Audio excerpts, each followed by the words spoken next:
Hello students. In this video, I'll explain how to answer better for 2, 3, 4 mark questions in second PU English exams. Whenever I interact with students, I often come across questions like this. Sir, how to score better marks for main exam or during main exam, final exam? Particularly how to answer this 3 mark, 4 mark questions. ಪದೇ ಪದೇ ಈ ಪ್ರಶ್ನೆ ಬರ್ತಾ ಇರುತ್ತೆ.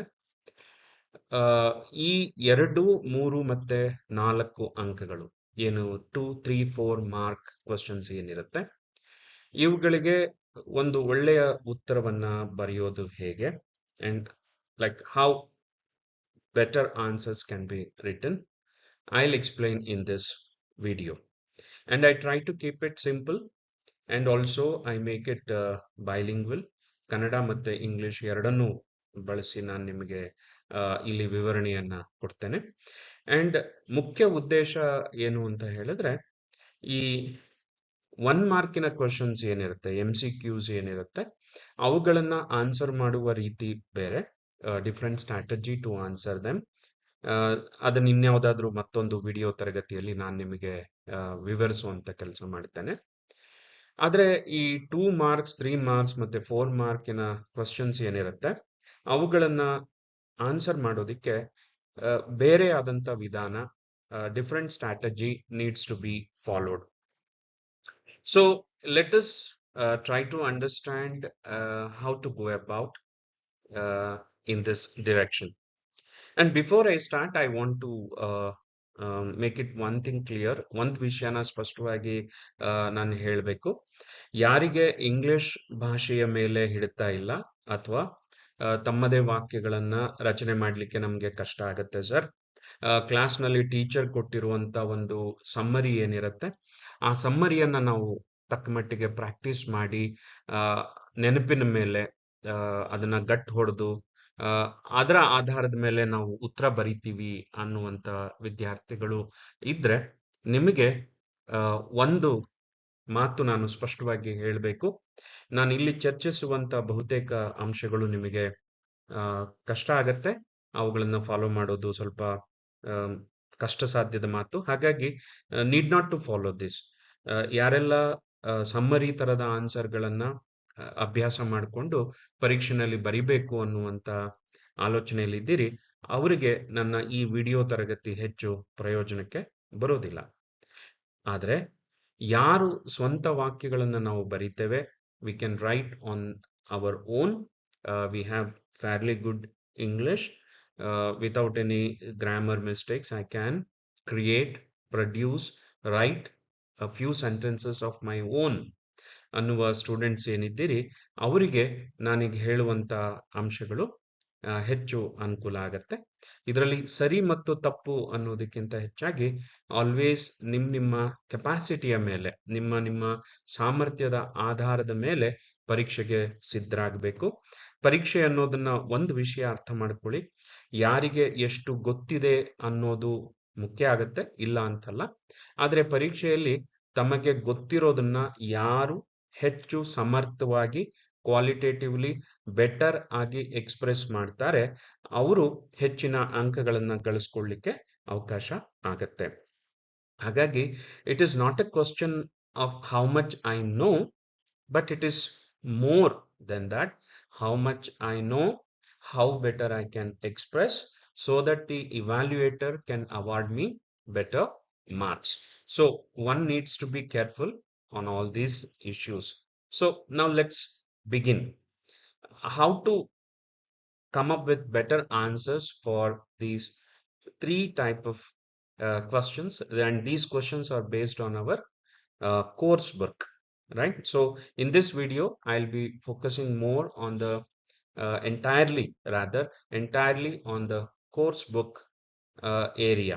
So how to go about it? Like there are 3 steps to do better in the examinations. One phase, one step. The step 1 is preparation and step 2 is practice, and step 3 is execution. So preparation makes a lot of difference.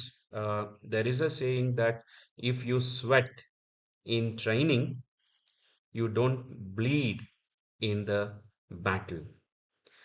ನೀವು ಅಭ್ಯಾಸದ ಸಮಯದಲ್ಲಿ ಹೆಚ್ಚು ಬೆವರನ್ನ ಸುರಿಸಿದ್ರೆ ಯುದ್ಧದಲ್ಲಿ ನೀವು ರಕ್ತ ಹರಿಸುವುದು ತಪ್ಪುತ್ತದೆ ಅಂತ ಹೇಳಿ ಒಂದು ಮಾತಿದೆ. ಇಲ್ಲಿ ಪ್ರಿಪರೇಷನ್ ಪಾರ್ಟ್ ಬಂದಾಗ ಎಕ್ಸಾಮಿನೇಷನ್ ಅನ್ನೋದನ್ನ ನೀವು ಫೈನಲ್ ಅಂತ ತಗೊಂಡ್ರೆ, ಅದನ್ನ ಯುದ್ಧ ಅಂತ ನೀವು ತಗೊಂಡ್ರೆ, ಅಲ್ಲಿ ಯಾವುದೇ ರಕ್ತಪಾತವಿಲ್ಲದೆ, ಎಕ್ಸಾಮಿನೇಷನ್ ದೃಷ್ಟಿಯಲ್ಲಿ ರಕ್ತಪಾತ ಅಂತ ಹೇಳಿದ್ರೆ ಅಂಕಗಳನ್ನ ಕಳೆದುಕೊಳ್ಳೋದು, ಕಡಿಮೆ ಮಾರ್ಕ್ಸ್ ಅನ್ನು ಕೂಡ ಪಡ್ಕೊಳ್ಳುವಂತ ಒಂದು ಸಂದರ್ಭ.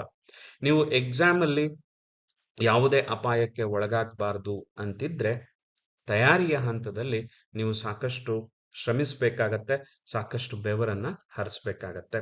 So preparation is an important stage in writing examinations qualitatively better. So preparation and practice, these two are very important because there is no practice without preparation. So execution, the way we write, the moment of writing in the examination comes at the end. Now let us see what all needs to be done in the preparation area.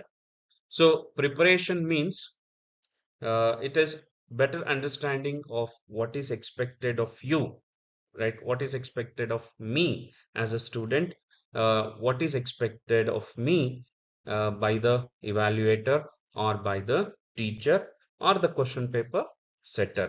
ಏನು ನಮ್ಮಿಂದ ನಿರೀಕ್ಷೆ ಮಾಡ್ತಿದ್ದಾರೆ ಅನ್ನೋದು ಒಂದು. ಎರಡನೇದು, ನಾವೇನು ಕೆಲಸವನ್ನ ಮಾಡಬೇಕಾಗಿದೆ, better understanding of the work you are expected to do. ನೀವು ಏನು ಕೆಲಸನ ಪರೀಕ್ಷೆ ಹಂತದಲ್ಲಿ ಮಾಡಬೇಕಾಗಿದೆ ಅನ್ನೋದನ್ನ ಸರಿಯಾಗಿ ಅರ್ಥ ಮಾಡ್ಕೊಳ್ಬೇಕು. Then better understanding of the expected outcome. ಪರೀಕ್ಷೆನಲ್ಲಿ ಅಥವಾ ಕೊನೆಯ ಹಂತದಲ್ಲಿ ನೀವೇನು ಬರೀತೀರಿ, ಆ ಬರೆದ, ಸೃಜಿಸಿದ ಕ್ರಿಯೇಟೆಡ್ ಆನ್ಸರ್ ನ ಕ್ವಾಲಿಟಿ ಹೇಗಿರಬೇಕು, ಹೇಗಿರುತ್ತೆ ಅನ್ನೋದನ್ನ ನೀವು ಮೊದಲೇ ಅಂದಾಜು ಮಾಡ್ಕೊಳ್ಬೇಕು. ಸೊ ಪ್ರಿಪರೇಷನ್ ಅಂತ ಹೇಳಿದ್ರೆ ತಯಾರಿ ಅಂತ ಅಷ್ಟೇ ಅಲ್ಲ, ಅಥವಾ ಸಿದ್ಧತೆ ಅಂತ ಅಲ್ಲ. ಈ ಸಿದ್ಧತೆ ಅನ್ನೋದು ನಾನು ಅಂತಿಮವಾಗಿ ಏನು ಮಾಡಬೇಕಿದೆ, ಹೇಗೆ ಆ ಕೆಲಸವನ್ನ ಸಾಧಿಸಬೇಕಿದೆ, ಮತ್ತೆ ಸಾಧಿಸಿದ ಕೆಲಸ ಹೇಗಿರುತ್ತದೆ, ಇವುಗಳ ಅರಿವನ್ನ ಹೊಂದಿರೋದೇನೆ ಪ್ರಿಪರೇಷನ್ನಿನ ಮೊದಲ ಹಂತ ಆಗಿರುತ್ತೆ. So always focus on these three important aspects. So this means preparation. So without this there can be no preparation or a qualitatively better preparation. ಒಂದು ಒಳ್ಳೆಯ ಸಿದ್ಧತೆ ಯಾವತ್ತಿಗೂ ಸಾಧ್ಯ ಇರೋದಿಲ್ಲ. ಸೊ ಈ 2, 3 ಮತ್ತು 4 ಅಂಕಗಳ ಪ್ರಶ್ನೆಗಳಿಗೆ ಉತ್ತರ ಬರಿಬೇಕು ಇಂಗ್ಲಿಷ್ ನಲ್ಲಿ ಅಂತ ಹೇಳಿದ್ರೆ ಹೇಗೆ ನಾವು ಸಿದ್ಧತೆ ಮಾಡಿಕೊಳ್ಬೇಕು, how to prepare, how best we can prepare ourselves ಅಂತ ಹೇಳಿದ್ರೆ, ಒಂದು ವರ್ಡ್ ಲಿಮಿಟ್ ನ ಬಗ್ಗೆ ನಮಗೆ ಗೊತ್ತಿರಬೇಕು. Know the word limit. 2 mark, 3 mark ಮತ್ತೆ 4 ಮಾರ್ಕ್ ಕ್ವಶನ್ಸ್ ಏನಿರುತ್ತೆ ಅದರಲ್ಲಿ ಎಷ್ಟು ಪದಗಳಲ್ಲಿ ಉತ್ತರಗಳನ್ನ ನಿರೀಕ್ಷೆ ಮಾಡ್ತಾರೆ, ವಾಟ್ ಈಸ್ ದ ಲಿಮಿಟ್, ಅದು ನಾವು ವರ್ಡ್ ಲಿಮಿಟ್ ಅನ್ನ ಅರ್ಥ ಮಾಡ್ಕೊಳ್ಬೇಕು. ನಂತರ ನೋ ದ ಟೈಮ್ ಲಿಮಿಟ್. ಒಂದು ಪ್ರಶ್ನೆಯನ್ನ ಬರೀಲಿಕ್ಕೆ ನನಗೆ ಎಷ್ಟು ಸಮಯ ಇರುತ್ತೆ ಅನ್ನುವ ಟೈಮ್ ಲಿಮಿಟ್ ಕೂಡ ನನಗೆ ಗೊತ್ತಿರಬೇಕು. Without this knowledge, awareness of the word limit and the time limit, the entire examination goes wrong, or the entire process of writing answers in an examination goes wrong. ಎಷ್ಟು ಬರಿಬೇಕಾಗಿದೆ, ಎಷ್ಟು ಹೊತ್ತು ಬರಿಬೇಕಾಗಿದೆ ಅನ್ನೋ awareness ಇಲ್ಲ ಅಂತ ಹೇಳಿದ್ರೆ ನೀವು ಸರಿಯಾಗಿ ಸಿದ್ಧತೆಯನ್ನ ಮಾಡ್ಕೊಂಡಿಲ್ಲ ಅಂತ ಹೇಳಿ. ಬಹಳಷ್ಟು ಸರಿ ಸ್ಟೂಡೆಂಟ್ಸ್ ಕಂಪ್ಲೇಂಟ್ ಮಾಡ್ತಾ ಇರ್ತಾರೆ, ಟೈಮ್ ಸಾಕಾಗ್ಲಿಲ್ಲ, ತುಂಬಾ ಬರೆಯೋದಿತ್ತು, ತುಂಬಾ ಕೇಳಿದ್ರು. No, all these things are wrong. Time ಸಾಕಾಗ್ಲಿಲ್ಲ ಅಂತ ಹೇಳಿದ್ರೆ ನಿಮ್ಮ ಟೈಮಿನ ಅವೇರ್ನೆಸ್ ಇರಲಿಲ್ಲ ಅಂತ ಅರ್ಥ. ತುಂಬಾ ಬರೆಯೋದಿಕ್ಕಿತ್ತು ಅಂತ ಹೇಳಿದ್ರೆ ಅಗೈನ್ ಎಷ್ಟು ಬರಿಬೇಕಾಗಿತ್ತು ಅನ್ನೋ ನಿರೀಕ್ಷೆ ಇದೆ ಅನ್ನೋದನ್ನ ನೀವು ಅರ್ಥ ಮಾಡಿಕೊಳ್ಳಿಲ್ಲ ಅಂತ ಅರ್ಥ. So don't blame the examination, blame your preparation. Examination ಬಗ್ಗೆ ದೂರಬೇಡಿ, ಕ್ವಶನ್ ಪೇಪರ್ ಅನ್ನ ದೂಷಿಸಬೇಡಿ, ನಿಮ್ಮನ್ನ ನೀವು ದೂಷಿಸ್ಕೊಳ್ಳಿ. You are responsible for all the mistakes that happen in the examination hall. You yourself is responsible, no one else. ನಂತರ ಮೂರನೇ ಹಂತ ಏನಪ್ಪಾ ಅಂತ ಹೇಳಿದ್ರೆ, ಪ್ರಶ್ನೆಯ ನೇಚರ್ ಏನಿರುತ್ತೆ. 2 ಮಾರ್ಕಿನ ಕ್ವಶನ್ಸಿನ ನೇಚರ್ ಬೇರೆ ಇರುತ್ತೆ, 3 ಮಾರ್ಕ್ಸಿನ ಕ್ವಶನ್ಸಿನ ನೇಚರ್ ಬೇರೆ ಇರುತ್ತೆ, 4 ಮಾರ್ಕ್ಸಿನ ಕ್ವಶನ್ ನೇಚರ್ ಬೇರೆ ಇರುತ್ತೆ. ಅವುಗಳ ಸ್ವಭಾವ ಬೇರೆ ಬೇರೆ ಬೇರೆ ಕಾರಣಕ್ಕೆ ಆ 3 ಪ್ರಶ್ನೆಗಳನ್ನ ನಾವು ಪ್ರಶ್ನೆ ಪತ್ರಿಕೆಯಲ್ಲಿ ಕೇಳಿರ್ತೇವೆ. Not all the 3 questions are similar, they are entirely different in their purpose and also the quality of answers, the nature of answers they seek. ನೀವು ಬರಿಬೇಕಾಗಿರೋ ಉತ್ತರದ ಗುಣವೂ ಬೇರೆ, ಅಲ್ಲಿ ಕೇಳುವ ಉದ್ದೇಶವೂ ಬೇರೆ. ಈ ಉದ್ದೇಶಗಳನ್ನ ನೀವು ಅರ್ಥ ಮಾಡ್ಕೊಳ್ಬೇಕು. ಸೊ ಒಂದು ವರ್ಡ್ ಲಿಮಿಟ್, ಎರಡನೇದು ಟೈಮ್ ಲಿಮಿಟ್, ಮೂರನೇದು ನೇಚರ್ ಆಫ್ ದ ಕ್ವಶನ್ಸ್. ಈ ಮೂರನ್ನ ನೀವು ಅರ್ಥ ಮಾಡ್ಕೊಂಡಿರಲೇಬೇಕು. ವಿತೌಟ್ ದಟ್ ನಾಲೆಡ್ಜ್ ನೀವು ನಿಮ್ಮ ಪ್ರಿಪರೇಷನ್ ಸಿದ್ಧತೆ ಭಾಗ ಆಯ್ತು ಅಂತ ಹೇಳಿ ನೀವು ಹೇಳಲಿಕ್ಕೆ ಸಾಧ್ಯ ಇಲ್ಲ. ಸೊ ವರ್ಡ್ ಲಿಮಿಟ್ಟಿನ ಬಗ್ಗೆ ನಾವು ಚರ್ಚೆ ಮಾಡೋದಾದ್ರೆ, 2 ಮಾರ್ಕ್ಸ್ ಕ್ವಶನ್ಸ್ ಯಾವಾಗಲೂ 2 ವರ್ಡ್ಸ್ ಅಥವಾ 2 ಫ್ರೇಸಸ್ ಅಥವಾ 2 ಸೆಂಟೆನ್ಸಸ್ ಆನ್ಸರ್ಸ್ ಅನ್ನ ಮಾತ್ರ ನಿರೀಕ್ಷೆ ಮಾಡುತ್ತೆ. ಇದನ್ನ ಪ್ಯಾರಾಗ್ರಾಫ್ ಅಲ್ಲಿ ಪ್ರಯತ್ನ ಮಾಡಬಾರ್ದು. So first understand, 2, 3, 4 marks questions ಇರುತ್ತೆ. 2 ಮಾರ್ಕ್ ಕ್ವಶನ್ಸ್ ನ ಯಾವಾಗಲೂ 2 ವರ್ಡ್ಸ್ ಅಲ್ಲಿ ಬರಿಬೇಕು ಅಥವಾ 2 ಫ್ರೇಸಸ್ ಅಥವಾ 2 ಸೆಂಟೆನ್ಸಸ್ ಅಲ್ಲಿ ಮಾತ್ರ ಬರಿಬೇಕು ಅನ್ನೋದು ನಿಮಗೆ ಅರ್ಥ ಆಗಿರಬೇಕು. Word limit.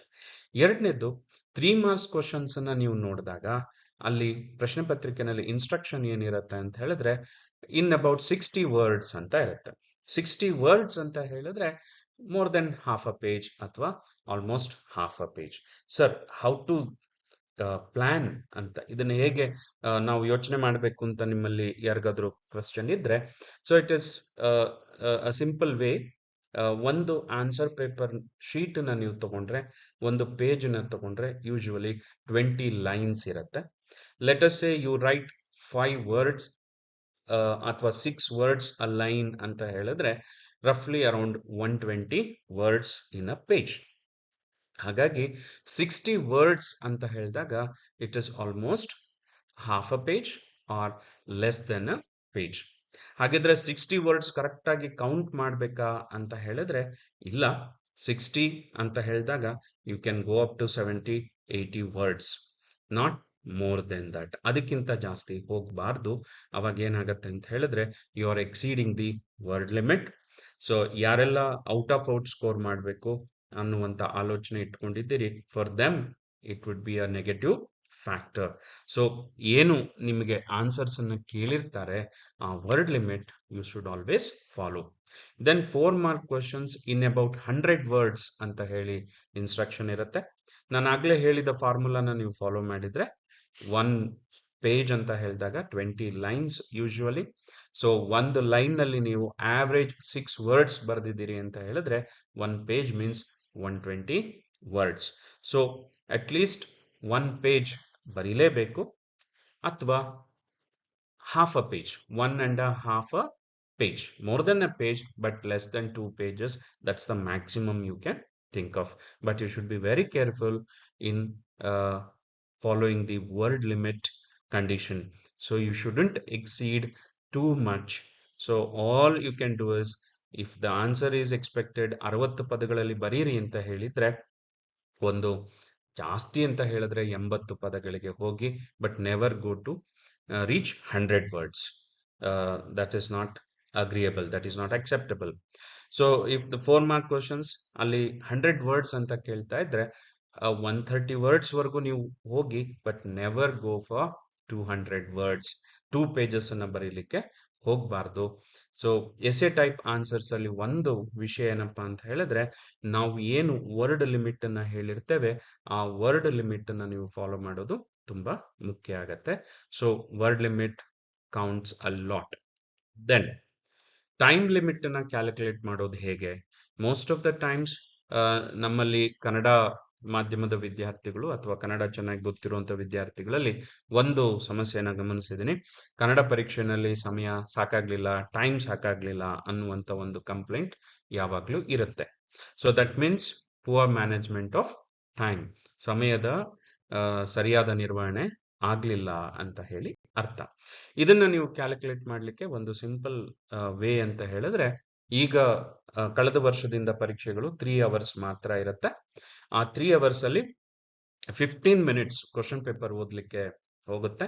So 3 hours means 180 minutes. 180 ನಿಮಿಷದಲ್ಲಿ 15 ನಿಮಿಷ ತೆಗಿರಿ, ಪ್ಲಸ್ 5 ನಿಮಿಷ ಮಧ್ಯೆ ನಿಮಗೆ ಸುಸ್ತಾಗತ್ತೆ ಅಥವಾ ಉತ್ತರ ಹೊಳೆಯೋದಿಲ್ಲ, you need time. Then another 5 minutes at the end. ಎಲ್ಲ ಕ್ವಶನ್ಗಳನ್ನ ಬರೆದಿದ್ದೀರಾ, ಕ್ವಶನ್ ನಂಬರ್ಸ್ ನ ಕರೆಕ್ಟ್ ಆಗಿ ಬರೆದಿದ್ದೀರಾ ಇಲ್ವಾ, ಅದನ್ನ ಒಂದು ಸ್ಕ್ರೂಟಿನಿ ಮಾಡ್ಲಿಕ್ಕೆ ಒಂದು 5 ಮಿನಿಟ್ಸ್ ಕೊನೆಯಲ್ಲಿ ನಿಮಗೆ ಟೈಮ್ ಬೇಕಾಗತ್ತೆ. ಸೊ ರಫ್ಲಿ you are left with 155 minutes. ಈ 155 ಮಿನಿಟ್ಸ್ ಅನ್ನ ನೀವು 80 ಮಾರ್ಕ್ಸ್, ಅದೇ ಮ್ಯಾಕ್ಸಿಮಮ್ ನೀವು ಆನ್ಸರ್ ಮಾಡುವಂಥದ್ದು, ಡಿವೈಡ್ ಮಾಡಿ ನೋಡಿದಾಗ each mark will get 1.93 minutes. So let us say ರಫ್ಲಿ 2 ಮಿನಿಟ್ಸ್ ಪರ್ ಮಾರ್ಕ್. ಸೊ 180 ಅಂಕಗಳಿಗೆ ನೀವು ಪರೀಕ್ಷೆ ಬರೀತೀರಿ, ನಿಮ್ಮ ಹತ್ರ 160 ನಿಮಿಷಗಳಿದಾವೆ ಅಂತ ಇಟ್ಕೊಳ್ಳಿ.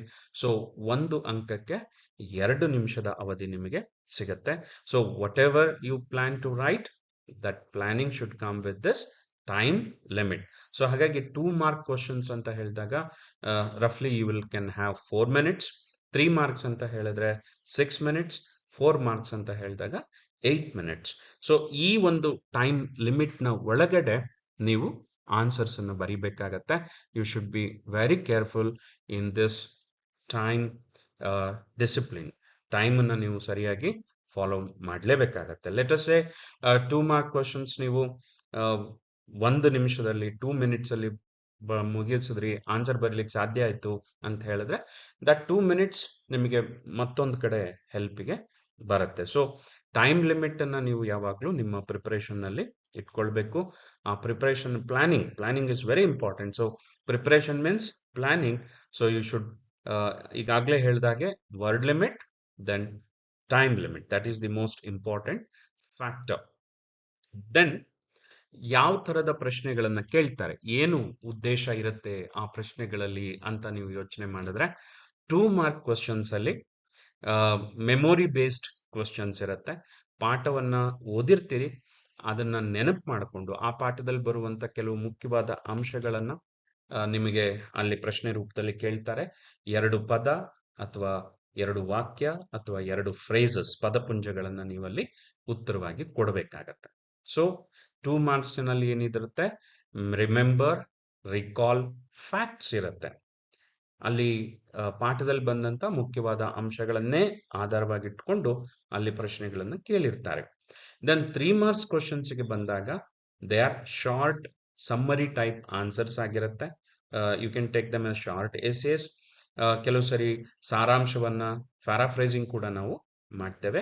ಸೊ 60 ವರ್ಡ್ಸ್ ಲಿಮಿಟ್ ನಲ್ಲಿ ಏನಾಗಿರುತ್ತೆ 3 ಮಾರ್ಕ್ಸ್ ಕ್ವಶನ್ಸ್ ಅಂತ ಹೇಳಿದ್ರೆ, ಯೂಶುವಲಿ ಯಾವ್ದಾದ್ರು ಒಂದು ಪಾಠದ ಅಂಶವನ್ನ ಇಟ್ಕೊಂಡು write a note on it ಅಥವಾ ವೈ ಇಟ್ ಹ್ಯಾಪನ್ಡ್ ಅಂತ ಹೇಳಿ ಕ್ವಶನ್ಸ್ ಅನ್ನ ಕೇಳ್ತಾರೆ. So again it is you should keep in mind, it is more of a factual based questions ಆಗಿರುತ್ತೆ usually. So but the thing is, ಅಲ್ಲಿ ನೀವೇ ಸ್ವಂತ evaluate ಮಾಡಬೇಕಾದಂಥದ್ದು ಅಲ್ಲೇನು ಇರೋದಿಲ್ಲ, ಚರ್ಚೆ ಮಾಡಬೇಕಾಗಿರುವಂಥದ್ದು ಏನು ಅಲ್ಲಿ ಹೆಚ್ಚು ಇರೋದಿಲ್ಲ. ಸೊ ಪ್ಯಾರಾಫ್ರೈಸ್ ಮಾಡ್ತಾ ಇರ್ತೀರಿ. ದೆನ್ 4 ಮಾರ್ಕ್ಸ್ ಕ್ವಶನ್ಸ್ ಗೆ ಬಂದಾಗ ಯೂಶುವಲಿ ಪ್ರಶ್ನೆಗಳು ಹೇಗಿರುತ್ತೆ ಅಂದ್ರೆ, ನೀವು ಯೋಚನೆ ಮಾಡಿ ಬರೆಯೋ ಹಾಗೆ ಇರುತ್ತೆ. Justify the statement or discuss this particular statement ಅಂತ ಹೇಳಿ ಕ್ವಶನ್ಸ್ ಇರುತ್ತೆ. ನಾನು ಇನ್ನೊಂದು 5-6 ನಿಮಿಷಗಳಲ್ಲಿ ಮತ್ತೆ ನಿಮ್ಗೆ ಕೆಲವು ಸ್ಯಾಂಪಲ್ ಕ್ವಶನ್ಸ್ ಅನ್ನ ಕೊಡ್ತೇನೆ. ಸೊ ಇಲ್ಲಿ ಬೇಸಿಕಲಿ 4 ಮಾರ್ಕ್ಸ್ ಕ್ವಶನ್ಸ್ ಅಂತ ಹೇಳಿದಾಗ ಆ ಕ್ವಶನ್ಸ್ ನಿಮ್ಮನ್ನ ಯೋಚನೆ ಮಾಡೋ ಹಾಗೆ ಮಾಡುತ್ತೆ, ಅನಲೈಸ್ ಮಾಡೋ ಹಾಗೆ ಮಾಡುತ್ತೆ, and you have to provide your own evaluation whether it was right or wrong. If it is right, why it is right. If it is wrong, why it is wrong. you have to give explanation, you have to give your own justifications for this. So it is a bit longer essay. 3 marks ಮತ್ತೆ 4 marks question in nature of questions ಅಲ್ಲಿ ಒಂದು difference ಏನಂದ್ರೆ usually ಅಲ್ಲಿರೋದನ್ನೇ ವಿವರಿಸಿ ಅಂತ ಕೇಳುವಂಥದ್ದು 3 marks ಆಗಿರುತ್ತೆ. Write a note on Monaco ಮೇಲೆ ಒಂದು ಟಿಪ್ಪಣಿಯನ್ನು ಬರೀರಿ, write a note on Monaco. Versus ಇಲ್ಲಿ 4 marks ಕ್ವಶನ್ಸ್ಗೆ ಬಂದಾಗ you will have a different type in the sense you have to think and answer.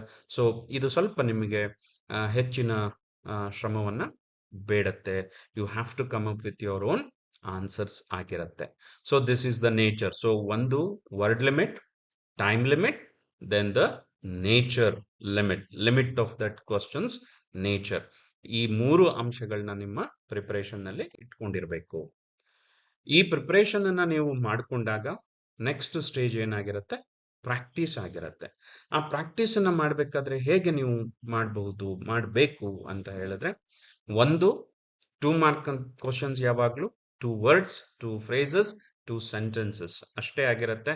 So never write 3-4 line answers, 4-5-6 line paragraph type answers ಅನ್ನ ನೀವಲ್ಲಿ ಬರಿಬಾರ್ದು. Most of the times questions ಅಂತೂ ಈ 2 word, 2 phrases ಅಥವಾ 2 sentences ಅನ್ನಷ್ಟೇ answer ಆಗಿ ನಿರೀಕ್ಷೆ ಮಾಡುತ್ತೆ. So 2 value points ಅಂತ ಹೇಳ್ತೇವೆ, 1 mark for each value points usually. So 2 words ಅಥವಾ 2 sentences is the expected answer. ಕಳೆದ ಮಾರ್ಚ್ ನಲ್ಲಿ ನಡೆದಂತ ಪರೀಕ್ಷೆಗಳಲ್ಲಿ ಬಹಳಷ್ಟು ಸ್ಟೂಡೆಂಟ್ಸ್ 2 mark ಕ್ವಶನ್ಸ್ಗೆ ಪ್ಯಾರಾಗ್ರಾಫ್ ಆನ್ಸರ್ಸ್ ಅನ್ನ ಬರೆದದ್ದನ್ನ ಗಮನಿಸಿದ್ದೆ. ನನ್ನ ಮೆನಿ ಟೀಚರ್ಸ್ ಕಲೀಗ್ಸ್ ಅವ್ರು ಕೂಡ ಅದನ್ನ ಅಬ್ಸರ್ವ್ ಮಾಡಿದ್ರು. So don't repeat that mistake. 2 marks questions means 2 lines or 2 words or 2 phrases. ಇಲ್ಲೊಂದು ಎಕ್ಸಾಂಪಲ್ ಕ್ವಶನ್ ಅನ್ನ ನಾನು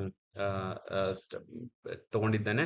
name the 2 wishes of the child's foot in the poem to the foot from its child. So 1 to become an apple, 2 to become a butterfly. Only these 2 phrases, that's enough. You will get 2 marks. So ಒಂದು ನೆನ್ಪಿಟ್ಕೊಳ್ಳಿ, MCQ ನಲ್ಲಿ ನೀವು ಉತ್ತರ correct ಆಗಿ ಬರೆದಿದ್ರೆ 1 mark you straight away get. ಇಲ್ಲಿ 2 marks ಅಲ್ಲೂ ಅಷ್ಟೇನೆ, 2 words, most of the times 2 words you get 2 marks. ಇಲ್ಲಿ ಬೇರೆ ಯಾವುದು ಸೆಂಟೆನ್ಸ್ ಗ್ರಾಮರ್ ತಪ್ಪಿದೆ ಆ ಥರದ ಸಮಸ್ಯೆಗಳಿಲ್ಲಿ ಬರೋದಿಲ್ಲ. ಬೇಸಿಕಲಿ ಸ್ಕೋರಿಂಗ್ ಕ್ವಶನ್ಸ್ 2 marks ಮತ್ತೆ MCQ 1 markನ ಕ್ವಶನ್ಸ್. ಸೊ ಇದನ್ನ ಇಟ್ಕೊಂಡು you have to write, practise. English ಅನ್ನ ಯಾವತ್ತು ಓದ್ತಾ ಕೂತ್ಕೊಳ್ಬಾರ್ದು. You have to write and practise. Then 3 mark ಕ್ವಶನ್ಸ್ಗೆ ಬಂದಾಗ ಒಂದು 60 words ಲಿಮಿಟ್ ಇರುತ್ತೆ.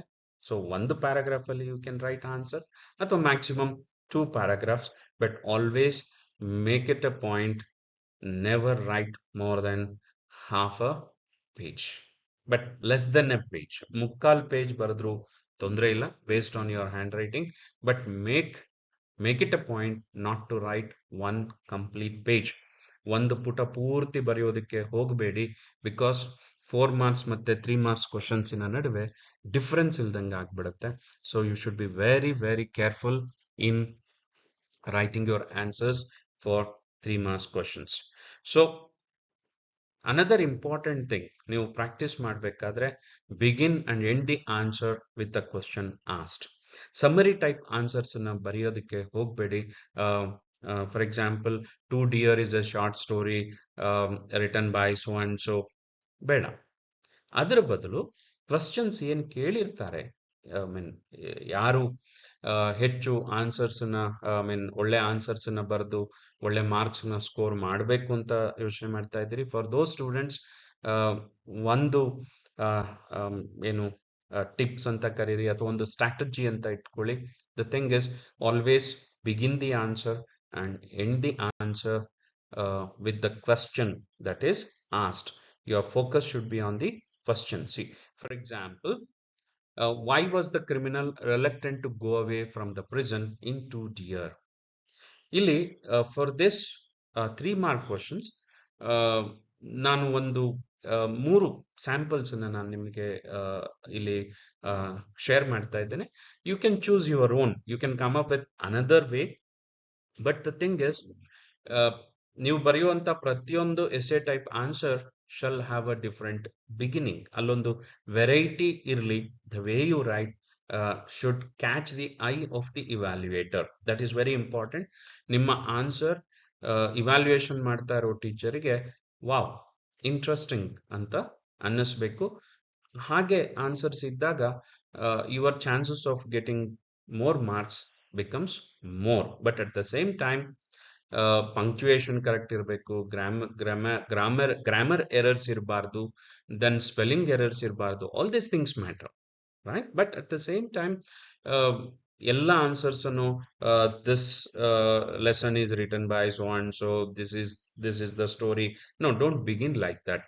Okay, why was the criminal reluctant to go away from the prison in 2 year?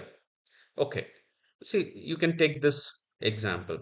People would turn their backs on him was the main reason behind criminals' reluctance to go away from prison in 2 year. Apart from this, there were other reasons for the criminal not to go away from the prison in this story written by Leo Tolstoy. The criminal argues that people would not accept him as his character has been ruined by the King of Monaco. He also says he has gone out of the way of working as he was forced to stay in the prison for a longer duration. ಈ ವಿಡಿಯೋನ ಈ ಹಂತದಲ್ಲಿ ನೀವು pass ಮಾಡಿ ಬೇಕಿದ್ರೆ ಈ answer ಅನ್ನ ನೀವು ಬರ್ಕೊಳ್ಬೇಕು. ಒಂದು ವಿಷಯ ಏನಪ್ಪಾ ಅಂತ ಹೇಳಿದ್ರೆ, ಒಂದೇ ಆನ್ಸರ್ ಅನ್ನ we can begin in a different way. But please remember, question ಏನು ಸೆಂಟೆನ್ಸ್ ಅನ್ನ ಫ್ರೇಮ್ ಮಾಡ್ಕೊಂಡಿರುತ್ತೆ ಅಥವಾ ಕ್ವಶನ್ ಯಾವ ಸೆಂಟೆನ್ಸ್ ಅಲ್ಲಿ ಫ್ರೇಮ್ ಮಾಡಿರುತ್ತೆ, ಸೇಮ್ ಸೆಂಟೆನ್ಸ್ ಬಿಗಿನ್ ಮಾಡ್ಲಿಕ್ಕೆ ನೀವು ತಗೊಳ್ಬೇಕು. Don't go with the summary type of answer. Okay, ಇದೇ ಪ್ರಶ್ನೆಗೆ ಇನ್ನೊಂದು ರೀತಿಯ ಉತ್ತರನೂ ಕೂಡ ನಾವು ಬರಿಬಹುದು. There is another way, right? The criminal was reluctant to go away for many reasons in the story 2 year. The criminal argues that people would turn their backs on him as his character has been ruined by the punishment. The criminal also provides other reasons for his decision not to go away from the prison in the story, which is written by Leo Tolstoy. So, story ಹೆಸರು ಬರೀತೀರಿ, author ಹೆಸರು ಬರೀತೀರಿ, but the same thing I have tried to put it in a different way. Pause the video, ವಿಡಿಯೋನ ಒಂದು ನಿಮಿಷ ನಿಲ್ಲಿಸಿ, ಈ answer ಅನ್ನ ನಿಮ್ಮ screen ಮೇಲೆ ಏನು ಆನ್ಸರ್ ಕಾಣ್ತಾ ಇದೆ ಅದನ್ನ ಬರ್ಕೊಳ್ಳಿ. Write down, then you will know the difference. The same question can have another beginning. The criminal was reluctant to go away from the prison because he feared that people would turn their backs on him in the story 2 year. He says that people would not accept him as his character has been ruined by the death sentence awarded by the King of Monaco. The criminal also lists many other reasons for his reluctance to go away from the prison in the story written by Leo Tolstoy. ಈ ಮೂರು examples ಅಲ್ಲಿ ನಾನು ಏನ್ ಮಾಡಿದ್ದೇನೆ ಅಂತ ಹೇಳಿದ್ರೆ, I have try to give the first 3 sentences, but there is one common element. All the 3 examples keep the question in the answer, beginning of the answer. So conscious ಆಗಿ ನೀವು ಈ ರೀತಿ ಬರವಣಿಗೆಯನ್ನ ಅಭ್ಯಾಸ ಮಾಡಬೇಕು, ಪ್ಲಾನ್ ಮಾಡಬೇಕು, ಪ್ರಿಪೇರ್ ಮಾಡ್ಕೊಳ್ಬೇಕು. Then you have to keep writing. Nothing can happen on its own on the day of examination. ಪರೀಕ್ಷೆ ದಿನ ಎಲ್ಲವೂ ಅದಾಗದೆ ಸಂಭವಿಸ್ಲಿಕ್ಕೆ ಆಗೋದಿಲ್ಲ. ನೀವು ಬೇರೆ ಸಬ್ಜೆಕ್ಟ್ಗಳನ್ನ ಹೇಗೆ ಬರೆದು ಪ್ರಾಕ್ಟೀಸ್ ಮಾಡ್ತೀರಿ, similarly you have to sit. Particularly Kannada medium students ಇದ್ರೆ, ಅಥವಾ for those for whom English is not their mother tongue. ಕರ್ನಾಟಕದಲ್ಲಿ ಬಹಳಷ್ಟು ನಮ್ಮೆಲ್ಲರಿಗೂ ಕೂಡ ಇಂಗ್ಲಿಷ್ ನಮ್ಮ ಮಾತೃಭಾಷೆ ಅಲ್ಲ. ನಾವು ಆನ್ಸರ್ಸ್ ಅನ್ನ ಬರಿಬೇಕಾದ್ರೆ ಸಾಕಷ್ಟು ಪ್ರಾಕ್ಟೀಸ್ ಮಾಡಬೇಕು. ಪ್ರಾಕ್ಟೀಸ್ ಯಾಕೆ ಮಾಡ್ಬೇಕಂತ ಹೇಳಿದ್ರೆ, ಒಂದು, we have to write good answers within the time limit. That is very important. So the greatest spoiler in the examination is the time.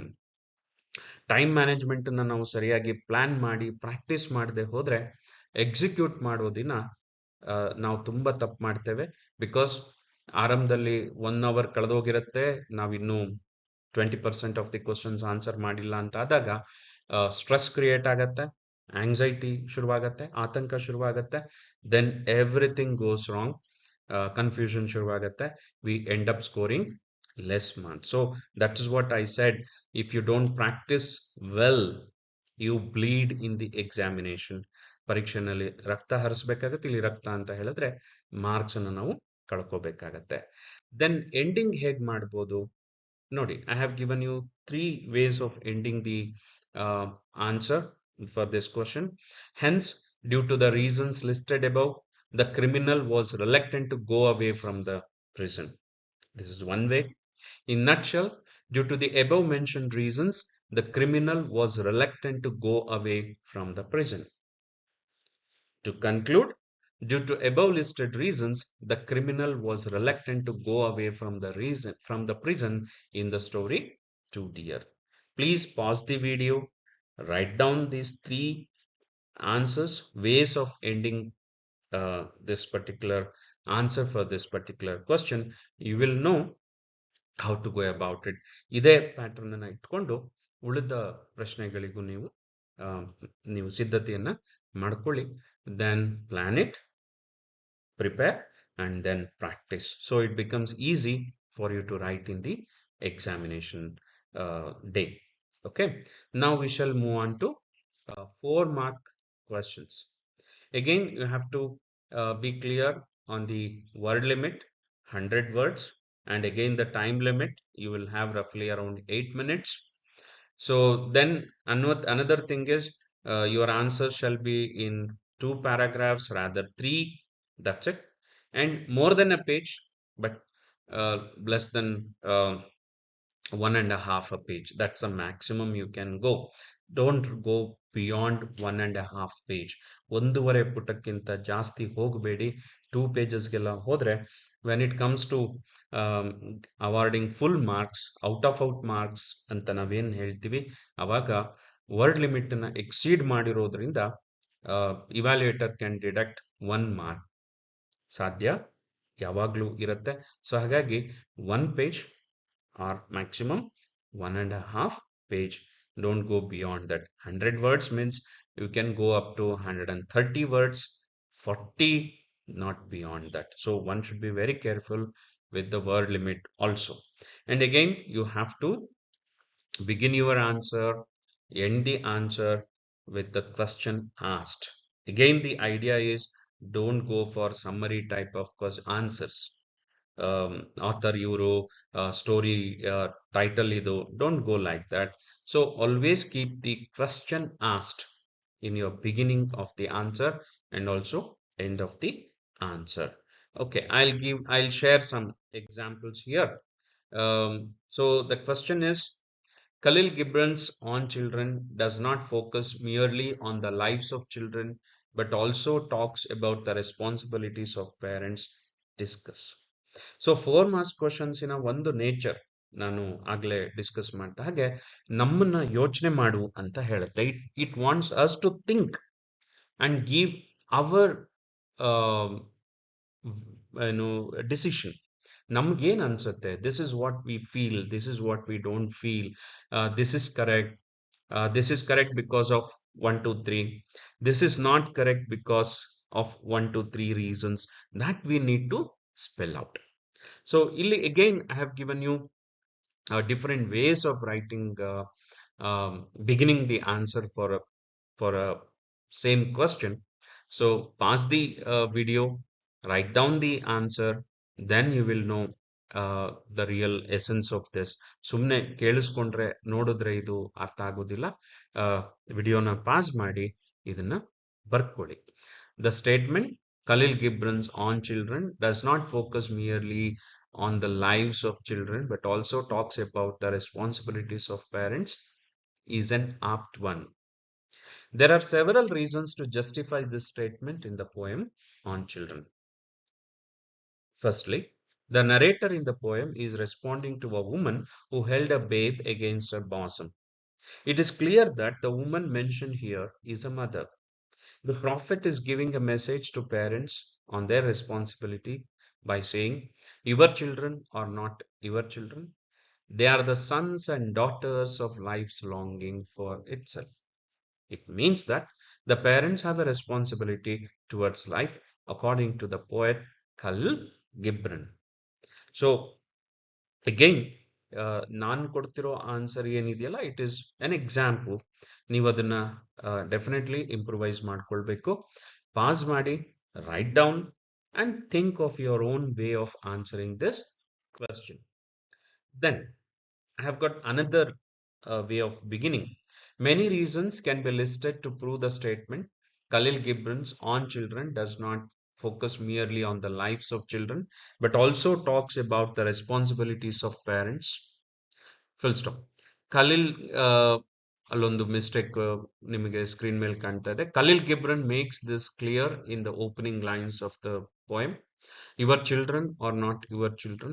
They are the sons and daughters of life's longing for itself. The prophet also says, though they are with you, yet they belong not to you.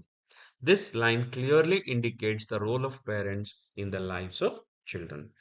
ಈ ಮಾದರಿಯ answers ಅನ್ನ ನೀವು, ಈ model answers ಅನ್ನ ನೀವು ಪ್ರಯತ್ನ ಮಾಡೋದಾದ್ರೆ ಇಡೀ ಪದ್ಯವನ್ನ ನೀವು ಅಪ್ರೋಪ್ರಿಯೇಟ್ ಹಂತದಲ್ಲಿ ಕೋಟ್ ಮಾಡ್ತಾ ಹೋಗ್ಬೋದು. ನೀವೇನು ಪದ್ಯದ ಸಾಲುಗಳನ್ನ ಕೋಟ್ ಮಾಡ್ತೀರಿ ಅದನ್ನ ಪೇಜಿನ ಮಧ್ಯಭಾಗದಲ್ಲಿ ಬರೆದು ಕೊಟೇಶನ್ ಮಾರ್ಕ್ಸ್ ಅನ್ನ, ಡಬಲ್ ಇನ್ವರ್ಟೆಡ್ ಕಾಮನ ನೀವು ಹಾಕ್ಬೋದು. This is another way of answering. Video pass ಮಾಡಿ ಅದನ್ನ ಬರ್ಕೊಳ್ಳಿ. ಥರ್ಡ್ ಲೈನ್ ನಲ್ಲಿ, ಫಸ್ಟ್ ಪ್ಯಾರಾಗ್ರಾಫಿನ ಥರ್ಡ್ ಲೈನ್ ನಲ್ಲಿ ಖಲೀಲ್ ಗಿಬ್ರನ್ ಅಲ್ಲಿ ಸ್ಪೆಲ್ಲಿಂಗ್ ಮಿಸ್ಟೇಕ್ ಇದೆ, ಅದನ್ನ ನೀವು ರೆಕ್ಟಿಫೈ ಮಾಡ್ಕೊಳ್ಬೇಕಾಗತ್ತೆ. So then you can think of another idea for another question. Question ಹೀಗಿದೆ, Roof's breach of trust has no excuse. Justifies the statement with reference to the story, The Otter. The statement, Roof's breach of trust has no excuse, is an apt statement. One can find several reasons to justify this statement in the story, The Otter, written by Chinua Achebe. Firstly, Roof was the most trusted campaigner for Marcus Ibe. He was in the service of Marcus Ibe before elections itself. He was a real expert in campaigning at all levels. So ಒಂದು ನೀವು ಗಮನಿಸಬೇಕಾಗಿರೋದೇನೆಂದ್ರೆ, ನಾನು ಇಡೀ answer ಅನ್ನ ಇಲ್ಲಿ ಕೊಡ್ಲಿಕ್ಕೆ ಹೋಗ್ತಾ ಇಲ್ಲ. What I am trying to give you is how the beginning can be different.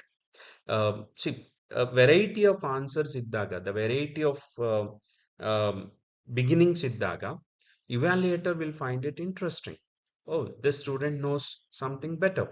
C, ನಾನು ಆಗ್ಲೇ ಹೇಳ್ದಾಗೆ ನನಗೆ ಎಷ್ಟು ಗೊತ್ತಿದೆ ಅನ್ನೋದು ಮುಖ್ಯ, ಇಲ್ಲ ಅಂತ ಹೇಳೋದಿಲ್ಲ. ಆದ್ರೆ ನನಗೆ ಗೊತ್ತಿರೋದನ್ನ ಇವ್ಯಾಲ್ಯೂಯೇಟರ್ಗೆ ಇಂಟ್ರೆಸ್ಟಿಂಗ್ ಆಗಿ ಕಾಣಿಸುವ ಹಾಗೆ ನಾನು ಹೇಗೆ ಬರೀತೇನೆ, that is also very important.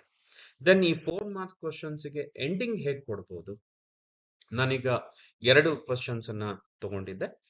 Roofs breach of trust has no excuse. ಈ ಪ್ರಶ್ನೆಗೆ ನೀವು ಹೇಗೆ ಎಂಡಿಂಗ್ ಅನ್ನ ಕೊಡ್ಬೋದು? How you can end the answer? I have given you 2 examples. Based on the reasons discussed above, the statement, Roof's breach of trust has no excuse, is justified beyond any doubt. Another way to conclude, the statement, Roof's breach of trust has no excuse, is an appropriate statement. So, ಈ 2 ತರದಲ್ಲೂ ನೀವು ಇದನ್ನ end ಮಾಡ್ಬೋದು. ಇಲ್ಲಿ ನೀವು answer ನ beginning ಮತ್ತೆ end ನಾನು ನಿಮಗೆ ಹೇಳ್ತಾ ಇದ್ದೇನೆ. ಉಳಿದಂತೆ you have to express yourself. Khalil Gibran statement ಬಂದಾಗ ಕ್ವಶನ್ ಏನ್ ಕೇಳುತ್ತೆ? ಡಿಸ್ಕಸ್ ಅಂತ ಕೇಳುತ್ತೆ, ಚರ್ಚೆ ಮಾಡಿ ಅಂತ ಹೇಳುತ್ತೆ. Then roofs breach of trust has no excuse ಅನ್ನುವಂತ ಕ್ವಶನ್ ಅಲ್ಲಿ ಜಸ್ಟಿಫೈ ದ ಸ್ಟೇಟ್ಮೆಂಟ್. ಈ ಉತ್ತರ ಯಾಕೆ ಸರಿ ಅಂತ ಹೇಳಿ ನೀವು, ಈ ಸ್ಟೇಟ್ಮೆಂಟ್, ಈ ಹೇಳಿಕೆ ಯಾಕೆ ಸರಿ ಅಂತ ನೀವು ಸಮಜಾಯಿಷಿ ಕೊಡಿ ಅಥವಾ ಪ್ರೂವ್ ಮಾಡಿ ಅಂತ ಹೇಳಿ ಕ್ವಶನ್ ಕೇಳ್ತಾ ಇದೆ. So based on these questions you have to build your answers, so that you should practice. Khalil Gibran's ಕ್ವಶನಿಗೆ ಬಂದಾಗ ಒಂದು way of ending in nutshell the statement Khalil Gibran's on children does not focus merely on the lives of children but also talks about the responsibilities of parents is true based on the reasons discussed above. So that means ನಾನು ಈಗಾಗಲೇ ಸಾಕಷ್ಟು reasons ಅನ್ನ answer ಅಲ್ಲಿ discuss ಮಾಡಿದ್ದೀನಿ. Based on that discussion this statement is correct ಅಥವಾ this statement is true ಅಂತ ಹೇಳಿ ನಾವು ಹೇಳಲಿಕ್ಕೆ ಸಾಧ್ಯ ಆಗತ್ತೆ.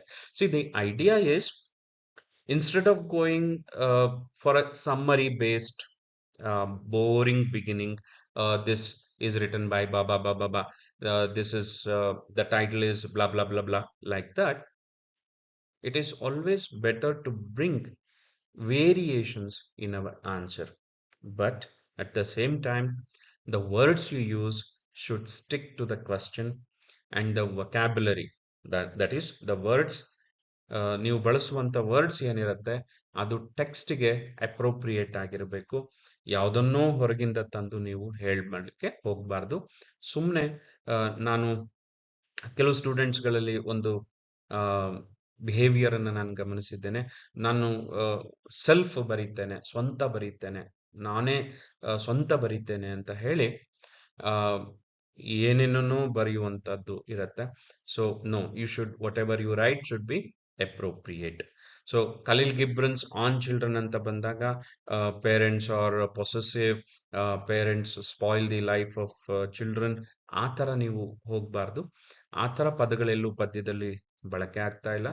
ಪದ್ಯದಲ್ಲಿ ಬಳಕೆ ಆಗಿರುವ ಕಾಂಟೆಕ್ಸ್ಟ್ ಏನಿರುತ್ತೆ, ಆ ಟೆಕ್ಸ್ಟ್ ಏನಿರುತ್ತೆ ಅದನ್ನ ನೀವು ಇಟ್ಕೊಂಡು ಆನ್ಸರ್ಸ್ ಅನ್ನ ಬರಿಬೇಕು. ಓನ್ ಆಗಿ ಬರೀತೀನಿ ಅಂತ ಹೇಳಿ ಏನೇನೋ ಕತೆ ಬರೀಲಿಕ್ಕೆ ಬರೋದಿಲ್ಲ. You should be very very careful. Own ಆಗಿ ಬರೆಯೋದು ಅಂತ ಹೇಳಿದ್ರೆ ಬಿಗಿನಿಂಗ್ ಮತ್ತೆ ಎಂಡ್ ಅನ್ನ ನಿಮ್ಮದೇ ಆದ ರೀತಿನಲ್ಲಿ ಪ್ರಶ್ನೆಗೆ ಸೂಕ್ತವಾಗಿ appropriate to the question.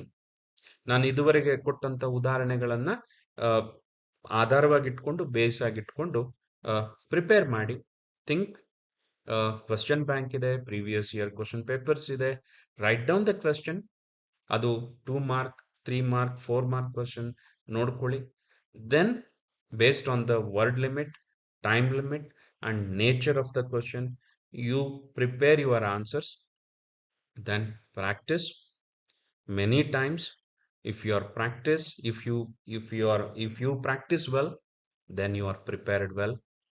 Based on your preparation, the quality of your preparation, executions becomes really a better qualitative one. So preparation illa andre practice ಇರಲ್ಲ, ಪ್ರಾಕ್ಟೀಸ್ ಇಲ್ಲ ಅಂತ ಹೇಳಿದ್ರೆ ಎಕ್ಸಿಕ್ಯೂಷನ್ ಇರಲ್ಲ. ಸೊ ಫೈನಲಿ ಈ ವಿಡಿಯೋನ ಮತ್ತೆ ಇನ್ನೊಂದ್ಸರಿ ನೋಡಿ, ಎಲ್ಲೆಲ್ಲಿ ನಿಮಗೆ ಬೇಕಾಗತ್ತೆ ಅಲ್ಲಿ ಪಾಸ್ ಮಾಡಿ, write down, don't simply listen or watch. Notebook ಅಲ್ಲಿ ಒಂದು ಹಾಳೆ ತಗೊಳ್ಳಿ, write down, understand my suggested strategy and practice.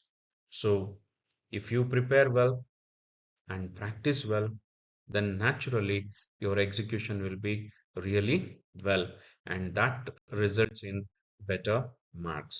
So if you have any questions, you can mail me on the mail ID, and we will meet again with furthermore such video classes. Thank you. See you. Bye bye.